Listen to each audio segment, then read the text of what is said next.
First thing I suppose I should mention is that we are working, the Eldritch Press, I, Bear, and many other people are working on a Kickstarter project that is going to be released soon. So we want to start to get people involved and let them know what we're doing, and we're hoping very much that we get feedback from anybody who cares to tune in. One of the things we talk about in person a lot, and what I talk about on social posts is old school gaming, and it's really what is old school gaming here. We're trying to bring our feelings about that style into the products that we're going to release. We try to find a way to give you the old school flavor in a 5th edition game. So for me, I think because I tend to run a lot of games still using an old school style, it's much less designed. It feels less designed. It feels more alive and less designed, in the sense that an ogre is an ogre, whether you're 1st level or 20th level.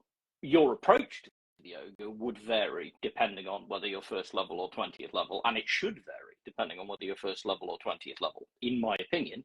And I think that's part of what old school was. I think what old school was presenting a place, a situation, or situations as this is what they are, and this is, then you bring your characters into it, and you're encouraged to react accordingly. And for me, I think I love a lot of modern design, and you can do lots of great stuff with it. But I think sometimes the word verisimilitude gets chucked around a lot, which for less long-winded people is just the authenticness of something, how much sense something makes. And sometimes it doesn't make sense that just because your party decides that they want to go straight to the end of the adventure, that the end of the adventure is manageable for them. Sometimes it makes more sense that they get to the end of the adventure and then start hurtling back out the door, realizing they probably need to go and get some help. That's like, right. I suppose keep on the Borderlands. If you want to define old school for me, Keep on the Borderlands was the adventure that once you'd kind of got to understand it, the first thing you would do is hire lots of people to come with you, because you realized you were taking on challenges that were well beyond you at the time. That's old school. That, and I suppose not over detailing a world, not 20 pages of world backstory, just a couple of paragraphs, enough to get you going with an idea. Yeah, and they give the DM a lot of latitude. One of the things in 5th edition that takes away from the old school feeling to me is that everything is a skill check or an ability check. You know, if you want to see something, you know, it's called for a perception check or whatever it may be. And, you know, that results in, if you fail that perception check, then you don't get the information. Now, sometimes an information is needed. So why have a skill check to begin with? You know, to me, it's much better to have a player suggest what they want to do. Hey, I want to check out that door. Okay, don't make a perception check. Tell me how you're checking it out. What are you doing to check it out? And when they explain what the person knows about looking at the door, and it makes sense, then I, as a DM, say, no check needed. You did the right thing. You find it. I mean, there's always something rewarding and tactile about rolling dice, but I think sometimes it maybe does get overused. And I am definitely a great believer in the fact that you should never have your plot or the adventure itself there should never be a pass-fail mechanic. When a fail means you hit the wall and stop. That makes no sense, because lots of things that people maybe don't know, especially people who are newer to D&D. I think a lot of people would be quite surprised to realise that you used to measure XP in gold pieces. Like a gold piece and an XP in traditional D&D was the same thing. If you found 100 gold, you earned 100 XP. And just that little thing on a surface doesn't seem like it matters that much, but it matters immensely in the fact that everybody is a murder hobo now, because the only way you can get your experience points quickly is to murder everything. You know, there's an old school thinking, you know, there's consequences to that, number one.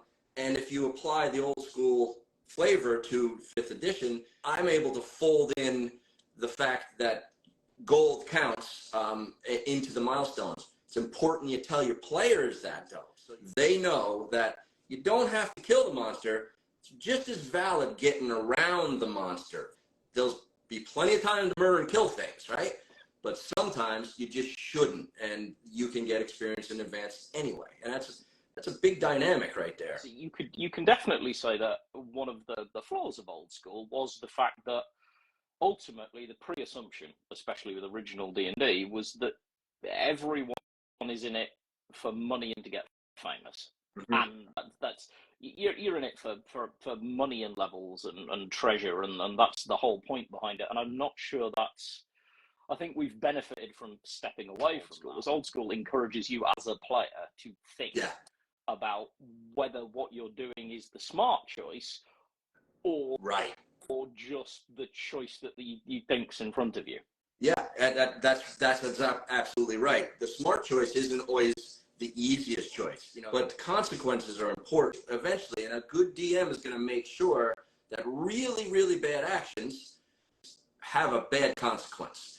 But dying is a consequence of bad decisions. It depends very much. I think the one thing that thinking about your world and the way people are going to react to you, which is something I think old school did a lot of, because you were given so little about the world beyond the name of a few people and some ideas about what was going on. I think encouraging people to think about how the world is going to react to them also encourages you to do something that I think is very important, which is communicate with your players about the kind of game that you're going to run and the kind of game that they want to play, because different groups want different things, and there's this whole thing about this, there is no right or wrong way to play a role-playing game. There's fun and not fun. But fun and not fun is defined by actually talking to each other and saying things like, well, what are we interested in?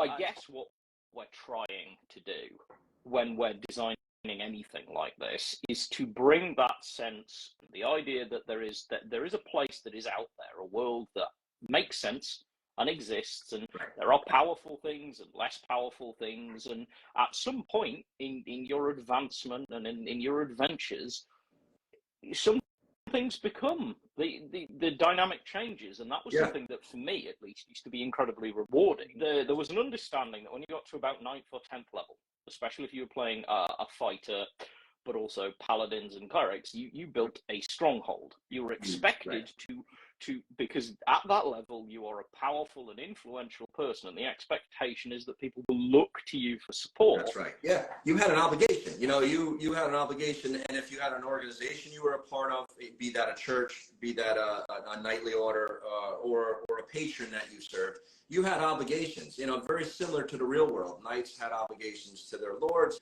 but it's very rewarding to establish yourself in a region and then reach out from that region. That is one of the best parts of gaming that I enjoyed the most and DMing the most, was establishing yourself in an area and people know who you are and they look for you for answers. It just is an endless source of quests and adventures. There's nothing that makes it easier to raise the stakes in a campaign than the players being invested, not just in the campaign, but in the place that they're in.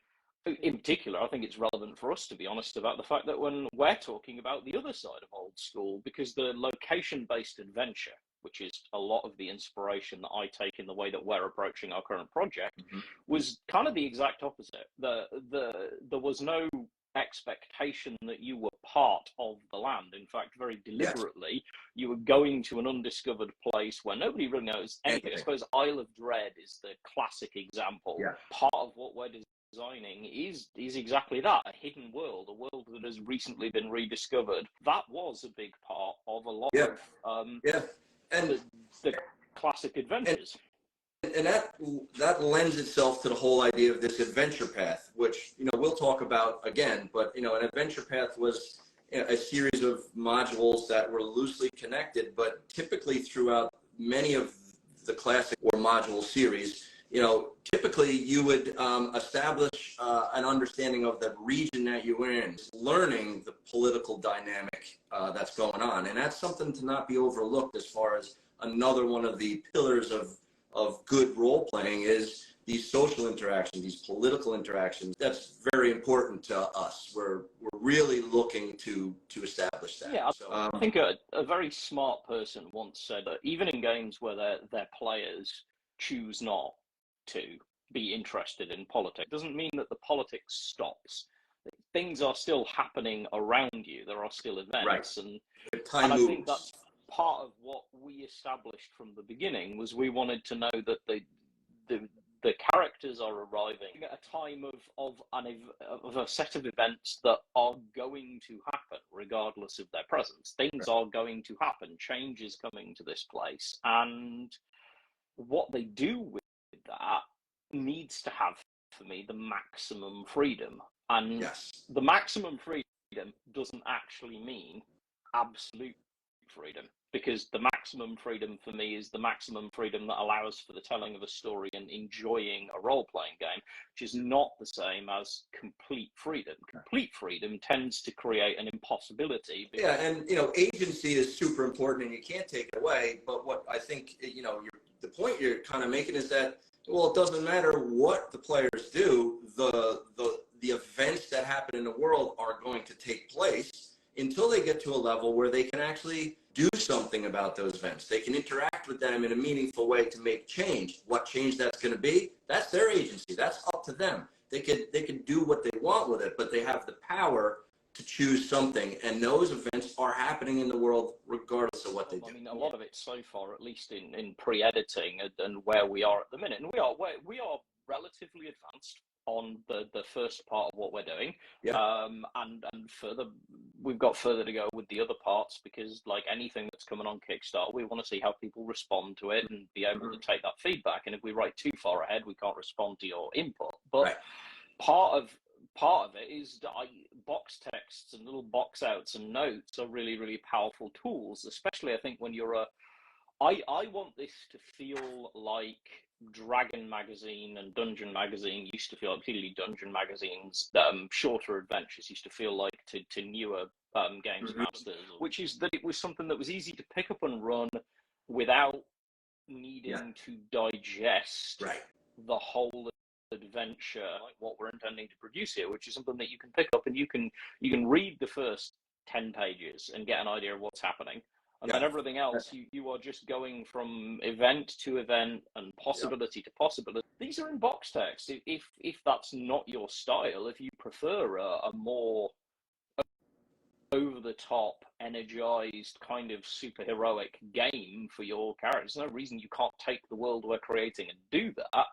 I'm not going to say it's necessarily going to be easy, because obviously when you write something, you write it with certain styles in mind. But I think that the idea behind it is we want to be able to give you the short form, enough little hooks that can get you that we feel the world and the adventure has, so that you can just refer back to it. And when one of the truths of the land tells you something, it helps to then be able to refer back to it and be like, well, so when I'm describing this, I should bear in mind that this is a truism here. Those are going to help you navigate the world, but not make you read a whole lot to do it. So artwork, that was really instrumental to me in early Dungeon magazines and Dragon magazines, especially the black and white line art that was there.